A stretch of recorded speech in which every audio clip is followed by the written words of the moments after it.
In this video, we combine some of the most disturbing deep diving tragedies we've covered on this channel so far. Diving to such extreme depths involves great challenges and risks, such as oxygen toxicity and nitrogen narcosis, which we will see in all the stories in this video. If you enjoy watching these videos, make sure to subscribe to our channel for more exciting diving stories like these.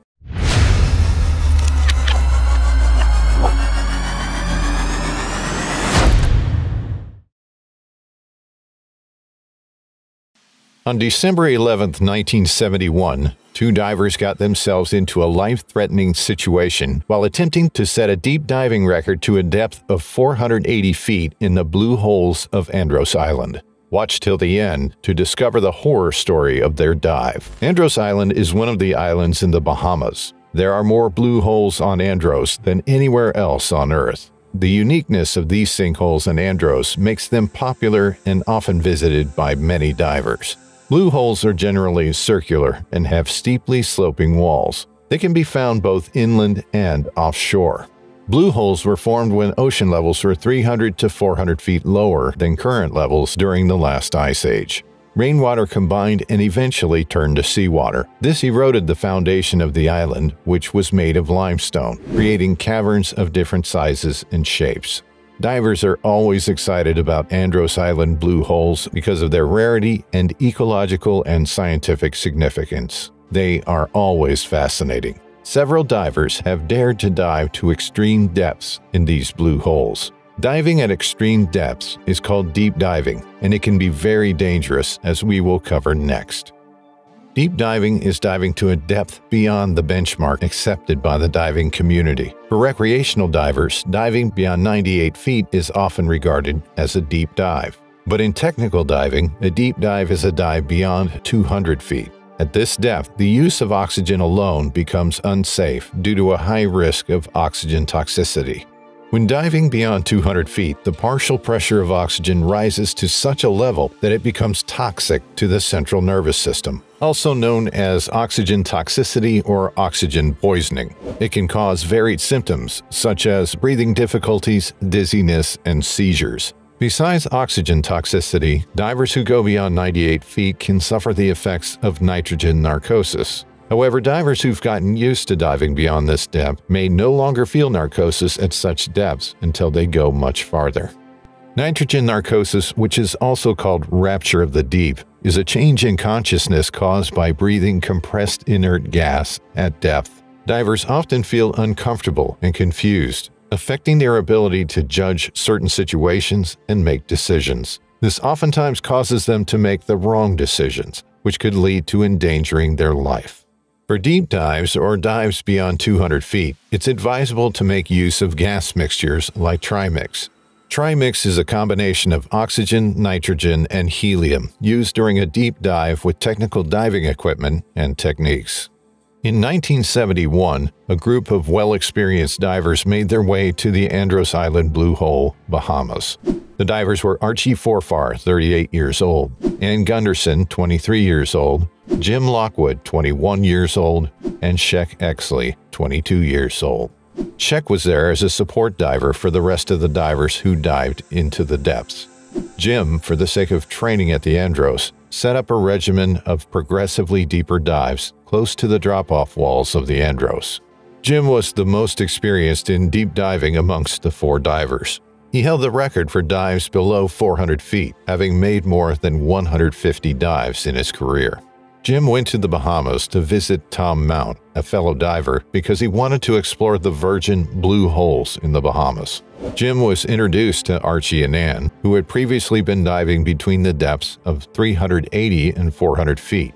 Jim, Archie, and Ann had discussions and all agreed to attempt to break the Watson-Gruner record for the deepest dive. In October 1968, Neil Watson and John Gruner had dived to a depth of 437 feet on air in the Bahamas. Jim, Archie, and Ann planned to dive to 480 feet. With this determination, they started workup dives.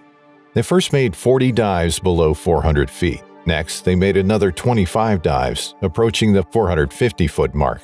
Their practice dives went smoothly, there were no difficulties encountered. This was significant evidence that they had mastered the art of diving beyond 400 feet. As mentioned earlier, their plan was to dive to a depth of 480 feet and become the new champions of deep diving. The official record attempts were supposed to be set for December 11, 1971. The divers, Archie, Ann, and Jim, were ready for the record-breaking dive. Shek and some other divers were there as support divers to keep an eye on them.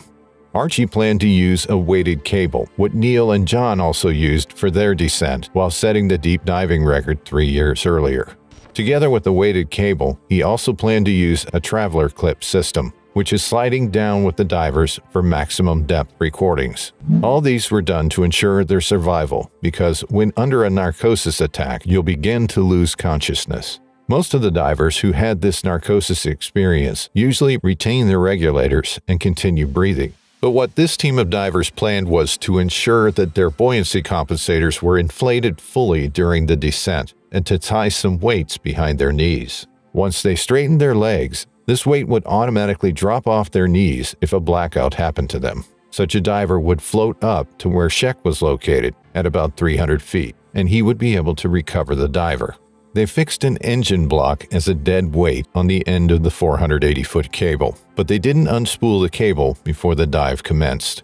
Archie and Ann were to leave the fall-away weight system and use an empty buoyancy compensator for the drop, while Jim stayed with the original system and made his descent with an inflated buoyancy compensator. Jim intended to use the positive buoyancy safety factor together with the weighted bar. Archie and Ann had different perspectives on this, so they didn't use it. Jim immediately realized that he had gotten into trouble as soon as he made his descent. The cable they were using was oily and greasy, and it was all over his hands. Jim had difficulties holding the inflator valve for the pony bottle through which his buoyancy compensator was being inflated. The weight behind his knees made him drop too quickly into the depth.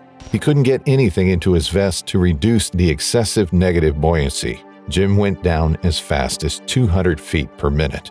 Jim thought that Archie and Ann were not keeping up with him, and he was trying to wipe off his oily hands on his wetsuit.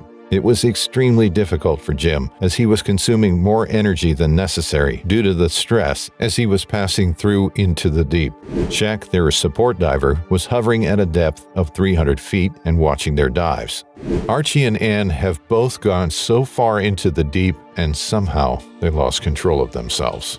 Once Shek noticed that Archie and Ann were in trouble in the deep, he immediately descended below 400 feet. He was desperate to rescue these two divers, but all efforts to rescue them proved abortive. Although the other support divers had determined they wouldn't exceed 300 feet, they had no option but to go deeper for the sake of Archie and Ann. Bill Wiggins dove as deep as 360 feet, but due to the effect of narcosis, he couldn't go any further. Randy Hilton, another support diver at 300 feet, also dove deeper, close to 400 feet, but was also affected by narcosis. Shek watched his two friends, Archie and Ann, in great horror from a distance. They were still breathing on the steeply sloping wall. Archie's head was down against the engine block, and he was still kicking gently as though he was going down the cable. Ann was about 10 feet away on one side. Jim became unconscious at about 400 feet, and he began having tunnel vision. Jim was trying his best to survive at the depth. He was sure that he would probably run into the engine block when he got to the bottom of the cable. He had not opened his inflator valve, but when he got close to Archie, who was still doing very well at that point, Archie helped him to inflate his buoyancy compensator. Archie unknowingly expended so much energy doing this that before he knew it, narcosis had taken him over. Ann possibly didn't want to leave Archie alone in the deep, and this later had proven to be a huge mistake. However, Jim, who had become unconscious, managed to get himself to ascend back to Shek, who was at 300 feet. Shek examined Jim and assured him that there was nothing much wrong with him. Archie had somehow saved Jim's life, but couldn't help himself or his girlfriend in the later end. Archie and Ann were lost, and they were unable to recover them.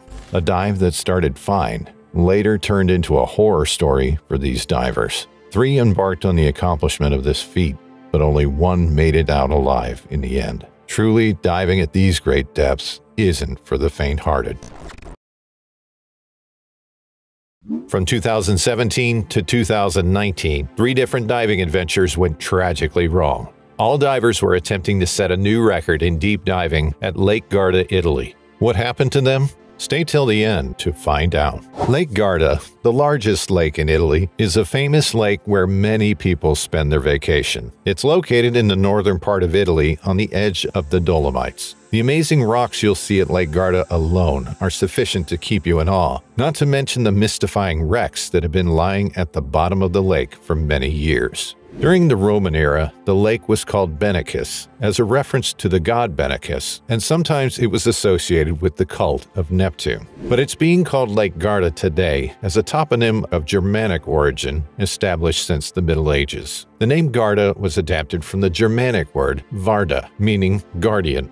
Lake Garda is a popular deep diving location because of its extreme depths, as we will see later in this video. On July 6, 2019, Sebastian Marczewski and other divers went to Lake Garda to set a depth record in deep diving.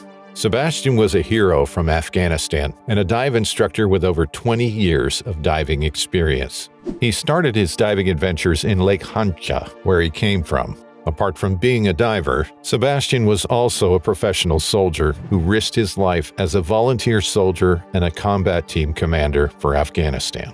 Though he got injured in the war zone in 2009, Sebastian still believed that every soldier must validate himself in a war zone, particularly on the front line. That was how determined and courageous Sebastian was to do whatever he wanted to do. Sebastian's love for diving was second to none, as he kept pushing himself to set records in deep diving. He set the depth record of 787 feet in this same Lake Garda about 2 years before his last diving adventure. Having recorded a 787-foot dive, Sebastian was ready to set another amazing deep diving record to go to 1,115 feet. He believed in himself that he could reach that depth. Was Sebastian boasting of his ability when he planned to set another record? No, it doesn't appear to be that way, as he acknowledged that to be a winner in life, you must have a strong spirit. During Sebastian's preparations for the world record in diving, he was interviewed by some of the editorial team who were curious about whether he considered any health-related issues, equipment failure, or his public image in the record he was about to set. Sebastian acknowledged the risk attached to his career and deep diving. But he recognized that beyond great equipment and great people supporting the dream, the place of luck should not be overlooked. He said that luck will be needed because sometimes it might go wrong since diving poses a big risk to human health. In diving, about 98% of accidents were attributed to human error, and the remaining 2% to failed equipment. So while preparing for a dive, all these must be taken into consideration. Also, Sebastian spoke about his public image with the new record he wanted to set. He said he has never declared that he would reach such depths, but he had just said he'll try his best, but not at any cost. And to him, reaching a depth of about 988 feet out of 1,115 feet would be a huge success to be celebrated.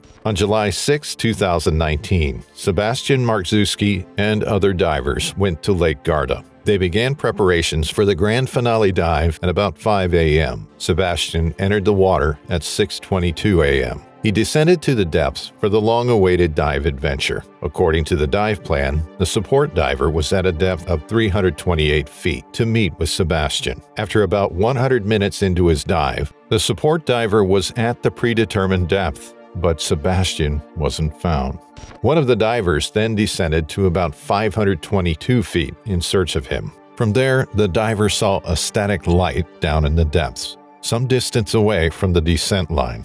He couldn't go further than where he was because the gas in his cylinder wasn't enough for such depth. So he returned to the other divers. They were all waiting for Sebastian to return. After 3 hours of fruitless waiting, another diver descended into the water in search of Sebastian. He went to the depth where the static light was seen, but also couldn't reach it. When he got back to the surface, he reported that he wasn't able to go to such depths. In response, they called for help at the Italian emergency services to notify them about the situation. A rescue boat was sent to them, which tracked the body of Sebastian with the help of sonar at a depth of about 558 feet. At about 7 p.m., almost 11 and a half hours after Sebastian entered the water, his body was recovered from the water. From the EMS, they were able to discover that Sebastian got to a depth of about 1,093 feet and later began his ascent. It was also discovered that he unhooked the acquired depth marker before he began his ascent. Unfortunately, during his ascent, one of his cylinders got entangled in the guideline while he was trying to return to the surface. He had ascended beyond the 656-foot mark to the surface when he got entangled.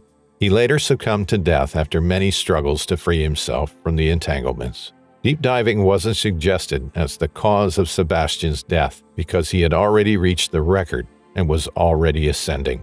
Also, he was used to diving to depths of around 656 feet, and dying at this depth seems weirder than could be imagined. Unfortunately, there has been a similar tragic incident in Lake Garda. In 2018, Adam Pollock attempted to set a new record in deep diving. His goal was to reach a depth of 1,093 feet, to go beyond the recently set depth record of 1,092 feet by Ahmet Gabe. However, his dive never went as planned. The most feared incident in deep diving happened. When his diving buddies couldn't see him return to them, they raised an alarm, and the rescue services came to the accident scene in search of Adam.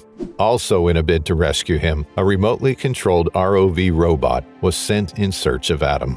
However, after searching for him, the search team that dove into the water was able to recover Adam's body from a depth of about 932 feet. There has been no report of the exact cause of death at the depth he was found. 1 year later, in 2017, Wacław Leczko, a 38-year-old famous Polish diver, made his way to Lake Garda in an attempt to set a new record in deep diving. Wacław, together with his two diving buddies, wanted to go to a depth of 902 feet in an attempt to go beyond the recently set depth record of 863 feet by Luca Pedrali. They began their dive around 8 a.m. They started from Aeroporto do Tremosini. After about 50 minutes of diving, Wacław didn't show up at the place where they staged their cylinders. When his diving buddies discovered that something had gone wrong with Wacław, they called the emergency services. In response for their call for help, divers from Tremosini and Limone, two villages at the lake, came to the scene. Also, some firefighters came to join the rescue team. The Salon Coast Guards patrolled the waters of Lake Garda in search of Wacław. Again, an ROV robot was sent into the water at about 4 p.m., 8 hours after Wacław entered the water. The robot continued searching until about 7 p.m., when it later found Wacław's body at about 756 feet. The robot was also used to bring the body to the surface. The cause of his death is not known. Wacław Leczko had two record-breaking depth attempts in the same year as this fatal accident. First, he was able to dive to a depth of about 764 feet, and his last dive was 817 feet. It is evident that diving is a sport that has taken many lives, yet the deep keeps calling. One can only contemplate whether diving should be restricted to shallow diving alone or remain the same. Same lake, 3 lives were tragically lost in 3 different consecutive years. How many more to go? The Diver's Cemetery, the nickname of the blue hole that sends chills down one's spine. What would have earned a diving site this horrible name? Yet instead of scaring away divers, it became an attraction. Every diver wants to know by experience what lies in the blue hole, which made them call it the Diver's Cemetery. The Blue Hole is located in the northern region of Dahab, Egypt. It's a site for diving and snorkeling and is mostly visited by divers who are ready to challenge their diving skills. This sinkhole goes as deep as 394 feet underwater, and it's also known as Diver's Cemetery. Most of the diving hazards across the world occur at the Blue Hole, recording about 130 to 200 deaths in the past few years. However, divers don't cease going for adventures at the Blue Hole. The plaques that were left at the Blue Hole on the cliff that's opposite the sinkhole are made in honor of those who died there. At the Blue Hole, there's an opening called the Saddle. It leads to the sea. It has a shallow depth of about 20 feet. Also, there's an arch, which is a long tunnel of about 85 feet. Its roof is 181 feet. The base of this arch declines as it gets closer to the sea, about 394 feet. There are many reefs and coral fish in the hole and its environment. Blue Hole is a prominent diving site because its shore is convenient to access and there's no current. In 1968, Alex Shell and his team broke the diving record at the Blue Hole using modern scuba diving, which was just over 383 feet by then. It was during their diving that the arch was discovered. The Blue Hole became a constant recreational site for divers in 1982. Divers usually start at a point nearby and descend through a narrow cave known as El Bells, due to the noise that divers' tanks make when they hit the sides of the cave's wall. After that, they'll move through an opening which leads to the open ocean. They'll move along with the current following the shore wall and exit via the saddle. You can also enter via the beach itself and dive into the hole at the saddle, where most divers will go to the arch. This is where our story of today starts. In April of 2000, Yuri Lipsky went for a dive at the Blue Hole. At that time, Yuri was 22 years old, and he already was an experienced and qualified scuba diver. He was well aware of the unique challenge of diving into the Blue Hole. Yuri was expected to have a safe dive due to his knowledge of what diving entails. He had a high level of confidence in his abilities and always wanted to go on a daring exploration. One example was his desire to carry out a bounce dive. This is a risky type of diving where one descends to dive to the depth quickly and bounces right back to the surface. This practice is so dangerous it is carried out in less than 15 minutes and can lead to decompression sickness. Yuri never bothered about being adequately trained for such dives. There are some areas underwater, like the arch in Blue Hole, that don't just require an experienced diver, but a technical diver. In this body of water, experience doesn't count as much as having professional diving skills. One could have several years of experience diving in caves that are shallow and less dangerous, but only the right skills, knowledge of different water territories, and availability of technical diving equipment will enable a diver to safely maneuver dangerous water territories. Technical divers such as Tariq Omar and Alex Hayes are well suited for a dive in places like this Blue Hole arch. There are lots of divers who are not ready for this rigorous training before embarking on an expedition as dangerous as this Blue Hole arch. In Tariq's words, they want to get into deep water before they get into deep knowledge. The reverse is supposed to be the case, to get into deep knowledge before entering deep water. Before the exploration, Yuri met with Tariq and told him he would love to have a video recording of the Blue Hole arch.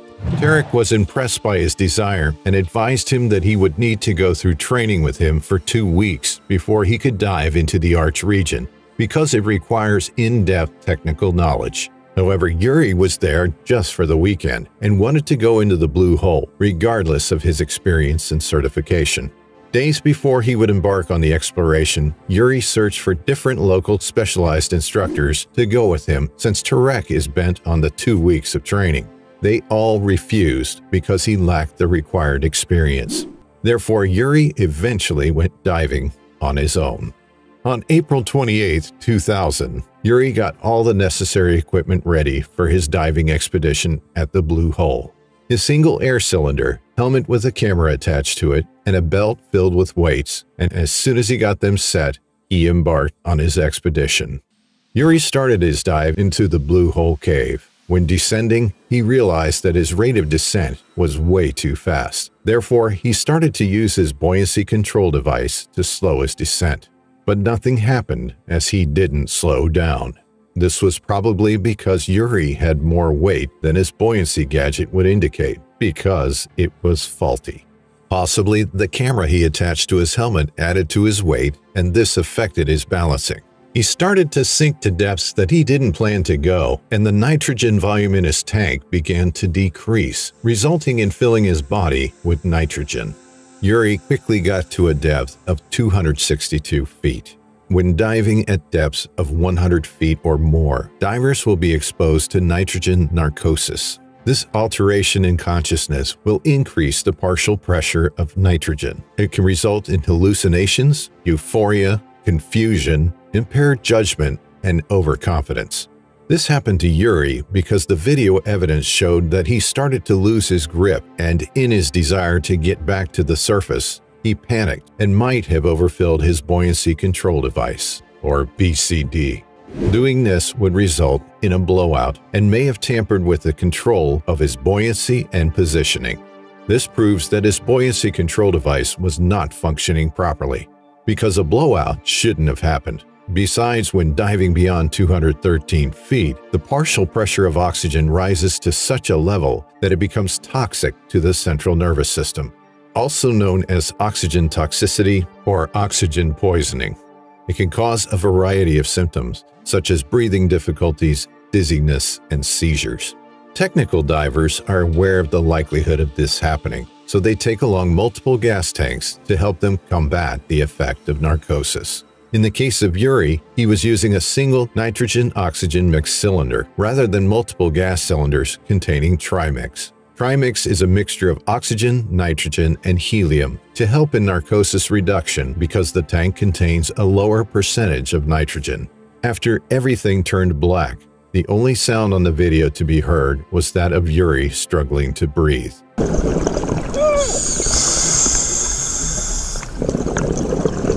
This went on for around 5 minutes. Yuri began screaming. His breath was more frequent and shallow, and he tried to pull off his gear because the weight was pulling him down. However, even though he pulled off all his gear for his final attempt to get back, he had gone way too deep, and the weight of the water will make it impossible for him to resurface. He could be heard panicking as he removed his regulator. The camera then dropped to the floor and face down. And as Yuri struggled for survival while vigorously kicking, he stirred up dirt till he gave up the ghost. The camera that Yuri affixed on his helmet showed us that there was no supernatural force attributed to the deaths that had occurred in the Blue Cave. This is because his camera recorded the moments up until death, which was evidence of everything that happened to him underwater. He dove beyond the limit of his technical knowledge. The camera was still intact when his body was recovered underwater. The video lasted about 7 minutes, which also revealed how Yuri drew out his regulator. One day after the incident, Yuri's mother begged Tarek to help them recover his body from the blue hole. Tarek, one of the world's most renowned deepwater divers, commented in numerous interviews that he had lost count of the number of bodies he had recovered from the blue hole seafloor. According to him, the number easily exceeds 100 bodies. They all were experienced divers, and they all underestimated the dangers beneath the tranquil surface. Tarek found Yuri's body at a depth of about 302 feet. 2 days later, he presented Yuri's belongings to his heartbroken mother, together with the still-functioning camera. In the video captured by himself with the helmet camera, Yuri's face wasn't shown, but he went through noticeable anguish. He started this diving as a normal expedition, but ended up in a perplexing situation, which later resulted in his death. He became disoriented as he was struggling in the deep, coupled with a high rate of breathing. Sand was kicking up, forming clouds within the depth that he was. He removed his breathing equipment. Everything that happened showed that being overly confident caused Yuri's demise. He ignored checking to ensure his BCD was working properly. He dove without undergoing the required training and without a diving partner. And his camera was an added weight. Such a sad demise. In 2008, an Austrian named Karl Marx died in this same cave. Also, James Smith, age 23, on whose plaque is an inscription, "Don't let fear stand in the way of your dreams." 2 friends also died in this blue hole in 1988, Tarek El-Kadi and Daniel Malik. All these men's names are among the 14 plaques that were placed on the cliff opposite Blue Hole in honor of their deaths. Although these are not all the deaths that occurred at Blue Hole, most of them are not counted officially. Roughly 130 people have lost their lives in this cave. Guidelines for safety purposes are always being enforced because the diving sport is built on a system with a code of practice to be observed by every diver. Uncertified divers have been banned from entering the Blue Hole. Since guiding protocols have been made compulsory at this diving site, the name should also be changed. Every time divers decide to go beyond the limit, new hazards are encountered. Due to the records of deaths in the Blue Hole, many have concluded that it's cursed. Is it? Well, Tarek said during an interview that he has no faith in Blue Hole being accursed. But from his 20 years of experience searching out the bodies of divers, he said, "The people who dive here have created their own curse." Due to the increase in diving hazards and deaths, the Egyptian Chamber for Diving and Water Sports, CDWS, placed security personnel at the Blue Hole. For any diver to be permitted into the Blue Hole, there must be a certified guide who ensures that they adhere to every safety procedure. Though the recreational diving limit is 131 feet, the depth of the arched roof is 170 feet. Experienced technical divers with standard equipment find it easier to dive safely at Blue Hole. One of the most difficult challenges divers are likely to face here is managing their oxygen. When any delay occurs there, the time needed to dive through the horizontal section will require more than one oxygen cylinder to safely dive back to the surface. Next, we'll cover the story of Sheck Exley and Jim Bowden, who entered the deepest and most dangerous sinkhole in Mexico. In pursuit of both fame and their passion, they faced several problems and struggled to return to the surface. On April 6, 1994, Sheck Exley, a cave diver and explorer, went into the Zacatón sinkhole in Mexico for a dive into the unknown at extreme depths. Sheck Exley, an American citizen, was born on April 1, 1949. He was just 16 years old when he decided to give diving a try in 1965. After making his first cave diving adventure in 1965, he gave cave diving his sole attention throughout his lifetime. Sheck's passion for cave diving drove him to find a paying job that would help him finance his diving career. Just 8 years after he started his diving career, during springtime in 1973, Sheck joined the 8-day mission to the Hydrolab underwater habitat in the Bahamas, where he worked as an aquanaut. Sheck continued with his passion for diving and exploration of caves until he became prominent in this field. You can't open the books of cave diving pioneers without seeing the name of Sheck boldly written. He was that excellent. He was an exceptional diver with a heart of gold. Part of his commitment to diving was shown when he started publishing books on the subject of cave diving. He authored these 2 outstanding books for the community of divers. The first is titled Basic Cave Diving, A Blueprint for Survival, and the second book is Caverns Measureless to Man. Sheck was an excellent diver who deserved every bit of honor he received from the diving community. Sheck became one of the chairmen of the American Speleological Society, the cave diving section to be precise. As Sheck continued in his diving career with the utmost care, he began to see the need for some rules and procedures to be put in place for safety purposes during dives, so he decided to push some of them to the table. And luckily, most of the rules and procedures for safe diving in use to date were postulated by Sheck during his career days. One of those procedures Sheck made possible was the octopus, which is a diving regulator that is used during the second stage as a backup in case there is any failure when a diver is going through the primary second stage. It's also used as an alternative to enable diving buddies to access one another's gas simultaneously when one of them runs out of gas while diving in the deep. The octopus has now become one of the major pieces of equipment among all the scuba diving equipment, both for cave and open water diving. In history, Sheck was the first technical scuba diver to dive below 800 feet. He also planned his dives carefully. The multi-stage decompression used for these dives in open water most of the time takes about 13 hours and 30 minutes. Despite all this, Sheck never experienced any classic cases of decompression sickness in his diving adventures. Besides, Sheck had great narcosis resistance. He wasn't easily affected by it. It's an unusual thing, though. Very few divers have been able to survive the depth of 400 feet in an open water dive. Sheck was one of those few. On the 6th of April 1994, Sheck Exley went into the Zacatón sinkhole in Mexico. At that time, Sheck had acquired 29 years of cave diving experience and had made more than 4,000 dives. Czech left for an adventure called El Protector de Buceo Profundo project at the Zakatone sinkhole, together with a diving buddy, Jim Bowden. This sinkhole has a depth of about 1,112 feet, which ranks it as one of the deepest sinkholes in Mexico. The depth of this sinkhole was measured with the aid of an autonomous robot. Czech and Jim set out into the sinkhole independently, but they were using the same techniques. They decided to use independent dive descent lines to prevent being in contact with potential interference during the very fast descent. Each of their dives would be conducted separately, but the maximum depth of this dive was unknown. So they started a new dive line and swam along a 600-foot passageway to the sinkhole. As they completed their equipment check, they agreed that they were finally ready, and they signaled this was a nod to themselves. At this point, they got separated to follow their respective descent lines through the water body. Jim dove for a few seconds before Czech joined him.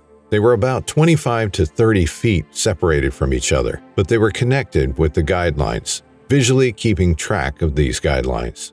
They had to be careful in their descent because any mistake while diving down could lead to a catastrophic incident. After they had descended for a while, Jim looked over to Czech, who in turn nodded in affirmation. This prompted Jim to submerge, and he paused for a minute at about 10 feet before going for a free fall. While diving, Jim and Czech needed to follow a careful breathing pattern. They took conscious, slow, deep breaths so they could optimize the trade-off between excess gas consumption and hypoventilation. These excesses can lead to carbon dioxide buildup. While diving in this kind of condition, you must be careful because any alteration in the pattern of your breathing, especially if it's a change in the rate of breathing, will alter the calculation of air you previously made. Both divers planned their descent to be 10 to 12 minutes, but for the sake of decompression and to be able to optimally manage gas, it's preferable to take a rapid descent. Jim had planned a descent rate of 100 feet per minute to 300 feet, then to 600 feet. However, when his descent got to around 750 to 800 feet, he planned on slowing down because this is the depth he had previously experienced high-pressure nervous syndrome when diving in the Bushman's Hole of South Africa. Both Jim and Czech were breathing from their air cylinders till they reached a depth of 290 feet. Upon reaching this depth, Czech waited a moment to stage his air cylinder. He fixed the cylinder to the line at 290 feet. Jim, on the other hand, made use of a small pony cylinder as his back-mounted cylinder for his air supply.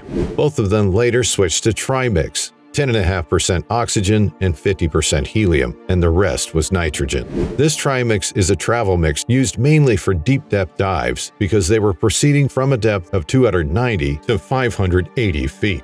Both of them had well-planned gas mixes for a safe dive.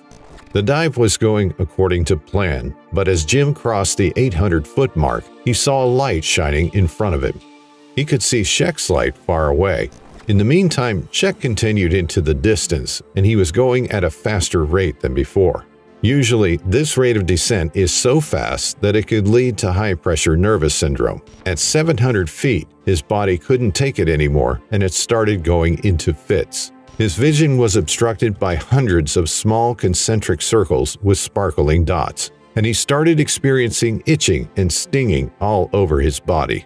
This was high-pressure nervous syndrome brought about by several rapid compressions. The extreme pressure of his descent has affected his brain function, and this caused his neural circuits to run wild. At 750 feet, Czech stopped considering his options, which was abort the descent or continue further down. He decided to continue his descent, but at a slower rate. When the bottom of the cave bottomed out at around 860 feet, Czech's body started shaking uncontrollably, but he ignored it. But even without seeing clearly due to the high-pressure nervous syndrome effect, he noticed he was on a lunar landscape, which was covered with small rocks and nearly 1 foot of black sediment. He had gone deep into the water where no one had ever been. He couldn't stay down there for a long period because he would have to decompress for a longer time if he did, which would last for extra hours. So he inflated his buoyancy device and started rising, and when he was halfway there till he got to the surface, the syndrome subsided. Meanwhile, Jim was at 900 feet before he was shocked when he realized that he had used more air than he planned. Going at this rate, he would encounter a failure from his regulator, which would be a huge issue for him. So he inflated his buoyancy control device, which halted his descent at 920 feet, and switched from his main tank to his backup tank at 450 feet. Now, both of his air tanks were empty, so he had to make use of the stage air he left while he was on the descent. This is usually done by divers when descending, so they can use it while coming up to the water surface. However, something horrible happened to him.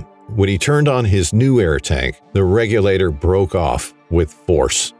He panicked. He managed to reattach the regulator, but his mind was not at rest because it was no longer secured. He had to open and close the valve with each breath. He had around 8 minutes of stops between 350 feet till he got to where the next stage bottle was. Then he switched to the staged air with a functioning regulator and breathed a sigh of relief. At 250 feet, Jim switched to another air tank. At this point, he noticed that something was wrong with Shek. He saw that the line Shek used for his descent and his stage bottles were unused. His heart sank, but he consoled himself with the fact that Shek had gone far below and would resurface soon. While consoling himself, he also questioned why Shek would dive so deep into such a dangerous sinkhole. So he began to dive upward for decompression, which would take up to 9 hours. Kristovich, who was their support diver, was on the surface of the water watching the bubbles coming from the two divers. About 18 minutes into the dive, Kristovich discovered that it was the bubbles coming from Jim alone. She could see that Shek's bubbles had stopped. As a result of this, she exchanged glances with Jim's wife, Karen, and she dove to meet him at the 47-minute mark. She was relieved to see him, but was shocked when she saw Shek's equipment still untouched. However, Mary Ellen, Shek's wife, was watching from the cliff with no idea of the grave situation that had happened. Mary went to meet Jim's wife, Karen, and they assessed the situation. Then she took an extra stage bottle and dove to meet her husband. She met with Jim and Kristovich, and her fears were becoming a reality. She quickly wrote on a dive slate that she was diving to 250 feet in search of her husband Bubbles, thinking that a ledge could have obstructed them from seeing the bubbles. But sadly, there were no bubbles when she got there. Jim's wife had also worn her gear and caught up with Mary at 150 feet as she was coming back up. She was crying, and her mask was messed up. But Jim took hold of her gauge and saw that it read 278 feet. He had to hold her down for decompression for more than 40 minutes. That period was a very sad and lonely period for them. Jim later learned that Shek was lost when he got to the 60-foot stop. The remaining decompression period was a long and painful period for him. He never thought Shek wouldn't make it out alive. At the age of 45, Shek breathed his last breath during an adventure into one of the world's deepest sinkholes, the Zakatone sinkhole. This dive made Jim the first successful diver to break the 900-foot barrier on the self-contained scuba air. His record depth of 925 feet overshadowed Shek's old 881-foot record. Jim returned to the surface with pain in his shoulder and was immediately treated with oxygen, corticosteroids, and hydration. On the 7th of April 1994, Kristovich and other support divers who were at the surface during the dive all went back to the sinkhole to recover equipment from both guidelines. They discovered that Shek's equipment was very heavy, together with the steel tanks. The recovery team decided to use a pulley from the surface to draw out that equipment. After 2 days, during the process of recovery, the body of Shek came to the surface. When his body came to the surface, the lines were found tied around his arms together with the valve of the mounted bottles at his side. Though the back-mounted bottles, valves, mounting plate, and his buoyancy compensator were not wrapped up together.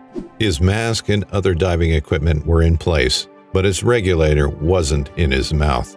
His BC was intact, having gas in it, and his inflator was still working. The wrist-mounted dive computers showed a maximum depth of 904 feet. Which means the travails that led to his death started 9 minutes into the dive. When the gases in his cylinder were analyzed, it showed he had an accurate mix. When the autopsy was conducted, there was nothing that could be explained as the cause of the accident. This could have been a result of the effect of immediate decompression and the fact that it was the third day that they were trying to conduct the postmortem analysis. They had difficulties with confidently making a postmortem analysis of Shek's body. The last story of this marathon is a tragic incident involving a diver who went to recover the body of another diver who had been dead in the sinkhole for 10 years. It was quite unfortunate that the promise he made to the victim's parents about recovering their son's body brought himself into big trouble. Bushmansgracht, also known as Bushman's Hole, is a deep submerged freshwater sinkhole in the northern Cape Province of South Africa.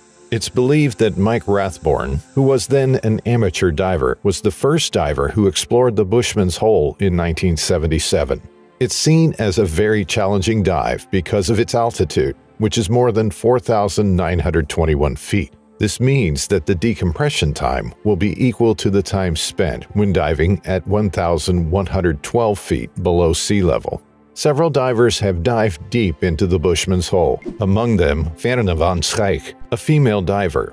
She had the deepest dive, reaching a depth of 725 feet on November 24, 2004. In 1993, Eben Layden reached a depth of 197 feet, but became unconscious and was brought back to the surface by a diving buddy. He didn't survive the accident. In 1994, Nuno Gomes led a diving team for dive training in preparation for the technical diving they planned to do in the week that followed. Dion Dreyer was invited for this dive. By then, Dion was a 20-year-old recreational scuba diver from South Africa. He was raised in Vereeniging, which is some distance away from Johannesburg, by his father Theo Dreyer and mother Marie Dreyer. He was an adventurer, and some of the things he was passionate about were diving, hunting, motorcycling, and racing a souped-up car. Bushman's Hole is a fascinating sinkhole that draws the attention of every youngster that has a flair for adventure, just like Dion. With only 2 years of cave diving experience, Dion received an invitation to join the South African Cave Diving Association as a support diver at Bushman's Hole.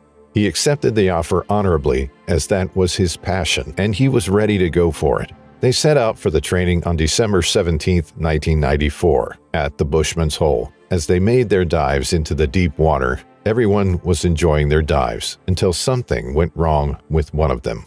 It was Dion. He had gotten to a depth of about 164 feet from the surface while ascending. The other divers noticed that his light was fading from their sight. Dion was sinking back into the abyss. They tried to rescue him, but before they could lay hold of him, he had gone too far. His diving buddies assumed that he might have lost consciousness. When diving to such extreme depths, the partial pressure of the oxygen rises to such a level that it becomes toxic to the central nervous system, also known as oxygen toxicity or oxygen poisoning. It can cause various symptoms, such as breathing difficulties, dizziness, and seizures. Dion might have suffered from oxygen toxicity. Nobody fully grasps the mystery behind Dion's sinking. But some locals believe that there used to be a particular serpent that fed on humans inside this sinkhole. However, it was believed that what could have caused his death was something other than the so-called serpent. Dion might have breathed too heavily, resulting in carbon dioxide building up in his lungs, which later made him unconscious. Dion had his last dive in the Bushman's Hole. It was a tragic moment for everyone, as his body was lost in the water. However, 2 weeks after his death, Dion's father, in his grief, hired a small remotely operated sub used by the De Beers Mining Company. A devastated father tried to get the body of his son out of the cold water. Unfortunately, only Dion's dive helmet was found right on the center floor. His body was not seen. After this attempt at Dion's body recovery, no one was able to recover his body from the Bushman's Hole. Some would say, soldiers go, soldiers come, but barracks remain. That was exactly the right word for the Bushman's Hole. Many divers died within the cave, yet many people are still intrigued by the extreme depths of Bushman's Hole, pushing themselves beyond the limit. Years rolled in and out. It was now about 10 years since Dion died in the Bushman's Hole. Everyone has almost forgotten about Dion Dreyer, whose body was yet to be recovered from the Bushman's Hole. But the plaque his father placed on a rock at the Bushman's Hole kept reminding those that got to this site that Dion's body remains in this sinkhole. In October 2004, Dave Shaw dove down the Bushman's Hole. Dave Shaw was an Australian scuba diver, technical diver, and airline pilot for Cathay Pacific since 1989. Before he started flying for Cathay Pacific, he had flown for the Missionary Aviation Fellowship in Papua New Guinea and Tanzania. He had also flown agricultural aircraft in New South Wales and South Australia. He was a passionate and very amiable man. He was devoted to the course of his career until his death. Dave's goal of the Bushman's Hole dive was to push the limit and set a new record. He reached about 900 feet. He spent a few minutes exploring the bottom of the sinkhole. It was an amazing experience for him. Though he experienced some symptoms of narcosis at a depth of 800 feet, he was yet to push through. When he got to about 876 feet, he saw the floor of the sinkhole for the first time. And while exploring the newly discovered world in Bushman's Hole, he stumbled on something. It was a dead body lying underground on his back. It was the body of Dion Dreyer, who had dived into the cave 10 years before. His mask was still in place, but some of his body parts no longer had a fleshy covering. Dave was not able to look too closely at his body because it was already hidden in the mud. He was unable to recover the body on that attempt. Dave returned to the surface after a 10-hour dive and told Dion's parents, Theo and Marie, that he had found their son's body. This was unbelievable for the couple at first, but Dave assured them he would return to recover the body from the Bushman's Hole. Dave and Don Shirley, another diver, went for the recovery operation. It was the deepest underwater recovery in history. The two divers made a complex dive plan for the recovery, but they need up to 9 divers to make the dive. They were worried about recovering a body that must have remained almost a skeleton, and the body could have fallen apart. So they decided to go with a bag to carry Dion's body. The recovery team prepared for the operation. They had all the equipment ready. Dave and Don were acquainted with most of the equipment they were about to use, save the helmet camera that Dave wanted to use. It was a new camera, and he had never used one before. The recovery team all gathered at Bushman's Hole 2 days before the final dive. They were all given their specific roles, and Dave was to go and get the body from the depths where it was lying. Dave instructed the team openly to be careful and not risk their own lives for the sake of getting a body out of the sinkhole, in case anything went wrong during the dive. However, Dave and Don had a private agreement to signal with their flashlight in case they needed each other's help in the deep. Dave dove to a depth of 886 feet, the place where he had earlier found the body of Dion. He was supposed to place the body into the bag and take it to a depth of 725 feet, where Don would be waiting to help bring it to the surface, with a decompression of about 10 hours. The people at the surface were waiting for them, but they could see no sign of anyone from the recovery team coming out with Dion's body. So Van Schaick knew that something had gone differently from the planned dive, which had caused such a delay. But the exact situation that happened was still unknown to them, so they kept waiting. Don, who was waiting for Dave at a depth of 725 feet, also became concerned when Dave wasn't showing up. He noticed that no bubbles were coming from around the place where Dave had dived. By now, bubbles were supposed to have been coming from the ascent of Dave, but there was nothing. Then he saw a dim light far off, but it wasn't moving. They thought Dave might have been faced with serious narcosis because of the depth he had gone. Narcosis affects one's thinking ability, so when in such a condition, you need to be fully focused to get your mind to think and solve whatever challenges you are facing down there. After waiting for some time, Don decided to descend to the depth where Dave had dived to see what was happening and how he could help. When he got to about 800 feet, he heard a very loud sound. It was Don's regulator controller that burst. He had to turn from finding his friend to saving his own life. Don had to control his air supply manually as he tried returning to the support divers that were above him, so they managed to get back to the surface. Then Don told him that Dave couldn't make it back to the surface. Don almost died in there too. He was left with about 8 hours of decompression and eventually permanent damage that impaired his balance. Dave's death was a great agony for them, but they consoled themselves. The police divers later went back to Bushman's Hole to recover all the equipment and dive lines that were left after the failed recovery operation. While they did this, they saw the bodies of Dion and Dave float up from the base of the sinkhole. They were wedged in a crevice very close to the surface. That was a great surprise to the whole dive team. They assumed they might have dived past it earlier without noticing it. Von Schaik said that Dave had fulfilled his promise of bringing Dion's body back to the surface, as they saw that Dion's body was below Dave Shaw's body. This was the first deep diving marathon and the third diving marathon on this channel. Let us know what you think in the comments section. If you enjoyed watching, take a dive on the like and subscribe buttons and hit the bell icon so you get notified when we come back with another exciting diving story.